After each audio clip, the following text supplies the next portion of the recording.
ప్రభు అయిన యేసుక్రీస్తు వారి నామం పేరట మీ అందరికీ శుభాభివందనాలండి. మార్చి నెల 19వ తారీఖులోనికి మనం ప్రవేశించి ఉన్నాం. మొదటిగా దేవుని వాక్యమును చదువుకుందాం. కీర్తనల గ్రంథము 90వ అధ్యాయము 14వ వచనమును చదువుకుందాం. ఉదయమున నీ కృపతో మమ్మను తృప్తిపరచుము, అప్పుడు మేము మా దినములన్నీయు ఉత్సహించి సంతోషించెదము. దేవుడి వాక్యమును దీవించునుగాక. దయచేసి ప్రార్థన చేసుకుందామండి. మమ్మలను అత్యంత మిక్కిలిగా ప్రేమిస్తున్న మా ప్రియ పరలోకపు తండ్రి, మీ పరిశుద్ధమైన నామమును బట్టి వందనములు. సజీవులుగా మిమ్మల్ని స్తుతించుటకు ఇటు గొప్ప భాగ్యమును మాకు అనుగ్రహించారు. ఈరోజు మా దినచర్యను ప్రారంభిస్తూ ఉంటుండగా మాకు సహాయము దయచేయండి. ఉదయమున నీ కృపతో మమ్మను తృప్తిపరచుము అని కీర్తనాకారుడు మీ లేఖనములో సెలవిచ్చిన రీతిగా ఈ ప్రార్థనలు ఏకీభవించిన మమ్మల్ని అందరినీ మీ కృపతో తృప్తిపరచుండయా. ఈ లోకములో ఏది ఇవ్వలేనటువంటి తృప్తి కేవలము మీ కృప మాత్రమే మాకు దయచేయగలదు.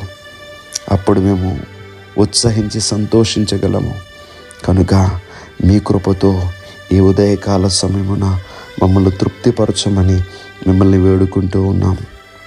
నిబిడలు వారి పనులు ప్రారంభిస్తూ ఉంటుండగా నిబిడల ప్రయాణములకు తోడుగా ఉండండి, వారి పనులకు తోడుగా ఉండండి, వారి ఉద్యోగములకు తోడుగా ఉండండి, వారి వ్యాపారమునకు తోడుగా ఉండండి.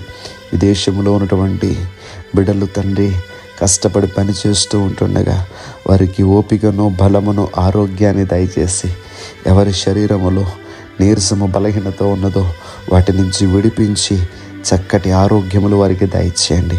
ప్రతి కుటుంబము తండ్రి మీకు ఇష్టమైనటువంటి కుటుంబముగా ఉండాలి.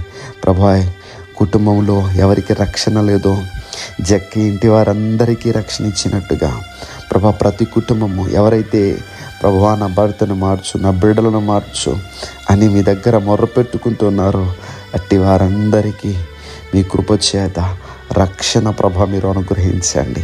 ప్రతి బిడ్డలు తండ్రి సంతోషముగా, ఆనందంగా మీతో గడిపే స్థితిని నీ బిడ్డలకి దయచేసి ఈరోజంతా మా చేయి పట్టుకుని మమ్మల్ని నడిపించమని యేసుక్రీస్తు వారి యొక్క నామం పేరట అడిగి వేడుకుంటూ ఉన్నాం మా పరమ తండ్రి. Amen, amen.